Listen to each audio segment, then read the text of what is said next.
T20 world കപ്പിൽ ഇന്ത്യയുടെ യഥാർത്ഥ അഗ്നിപരീക്ഷ ആരംഭിക്കാൻ പോകുന്നത് ഇനിയാണ്. ഗ്രൂപ്പ് ഘട്ട മത്സരങ്ങൾ പൂർത്തിയായി കഴിഞ്ഞതോടെ ഇനി ഇന്ത്യക്ക് മുന്നിലുള്ളത് സൂപ്പർ 8 കടമ്പയാണ്.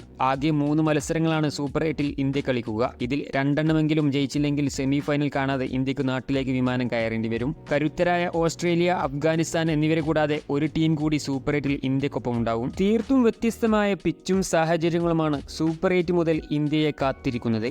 ഗ്രൂപ്പ് ഘട്ടത്തിലെ ഇതുവരെയുള്ള മത്സരങ്ങൾ ഇന്ത്യ കളിച്ചത് അമേരിക്കയിലാണെങ്കിൽ സൂപ്പർ 8 മുതൽ ഇനിയുള്ള കളികളെല്ലാം വെസ്റ്റ് ഇൻഡീസിലാണ്. 20-ന് വ്യാഴാഴ്ച ബാർബഡോസിൽ അഫ്ഗാനെതിരെയാണ് സൂപ്പർ 8-ൽ ഇന്ത്യയുടെ ആദ്യ അംഗം. ഈ മത്സരത്തിനുള്ള ഇന്ത്യയുടെ ബെസ്റ്റ് 11-ൽ ആരൊക്കെ ഉണ്ടാവുമെന്ന് നോക്കാം. ഓപ്പണിംഗ് കോമ്പിനേഷൻ ടൂർണമെന്റിൽ ഇനിയും ക്ലിക്കായിട്ടില്ലെങ്കിലും നായകൻ രോഹിത് ശർമ്മയും മുൻ ക്യാപ്റ്റൻ വിരാട് കോഹ്ലിയും തന്നെ ഈ റോളിൽ തുടരുമെന്ന് ഉറപ്പാണ്. അഫ്ഗാനെതിരെയെങ്കിലും കോഹ്ലി ക്ലിക്കാവുമെന്ന ശുഭപ്രതീക്ഷയിലായിരിക്കും ടീം.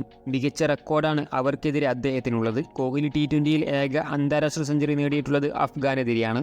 മാത്രമല്ല ഓപ്പണറായി കളിച്ചപ്പോയായിരുന്നു ഇതെന്നതും എടുത്തു പറയേണ്ടതാണ്. സമാനമായൊരു പ്രകടനമായിരിക്കും സൂപ്പർ 8-ലും അദ്ദേഹത്തിൽ നിന്നും ടീം പ്രതീക്ഷിക്കുക. 3 നമ്പറിൽ വിക്കറ്റ് കീപ്പർ ഋഷഭ് പന്ത് ആയിരിക്കും. ഗ്രൂപ്പ് ഘട്ടത്തിൽ ഇന്ത്യൻ ബാറ്റിംഗ് ലൈനപ്പിൽ ഏറ്റവും സ്ഥിരതയാർന്ന പ്രകടനം കാഴ്ചവെച്ച താരങ്ങളിൽ ഒരാൾ കൂടിയാണ് അദ്ദേഹം.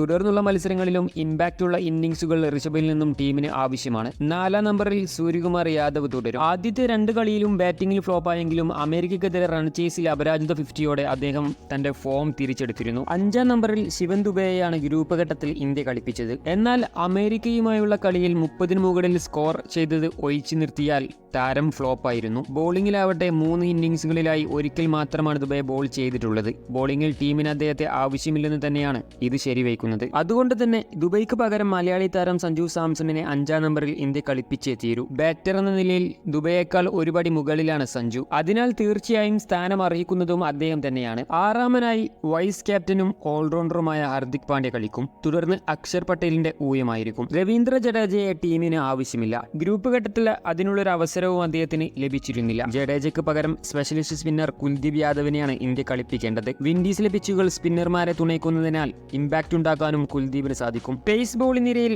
ഹർഷദീപ് സിംഗ്, ജസ്പ്രീത് ബുംറ, മുഹമ്മദ് സിറാജ് എന്നിവർ തുടരും. അഫ്ഗാനിസ്ഥാനെതിരെ ഇന്ത്യയുടെ ബെസ്റ്റ് 11 ഇതാണ്. രോഹിത് ശർമ്മ ക്യാപ്റ്റൻ, വിരാട് കോഹ്ലി, ഋഷഭ് പന്ത്, സൂര്യകുമാർ യാദവ്, സഞ്ജു സാംസൺ, ഹാർദിക് പാണ്ഡ്യ, അക്ഷർ പട്ടേൽ, അതുപോലെ കുൽദീപ് യാദവ്, ജസ്പ്രീത് ബുംറ, ഹർഷദീപ് സിംഗ്, മുഹമ്മദ് സിറാജ് തുടങ്ങിയവർ. അഫ്ഗാനിസ്ഥാനെതിരെ മത്സരത്തിൽ നിങ്ങളുടെ അഭിപ്രായത്തിൽ വരുത്തേണ്ട മാറ്റം എന്തൊക്കെയാണ്? കമന്റ് ചെയ്യുക. മറ്റൊരു വീഡിയോയിൽ വീണ്ടും കാണാം.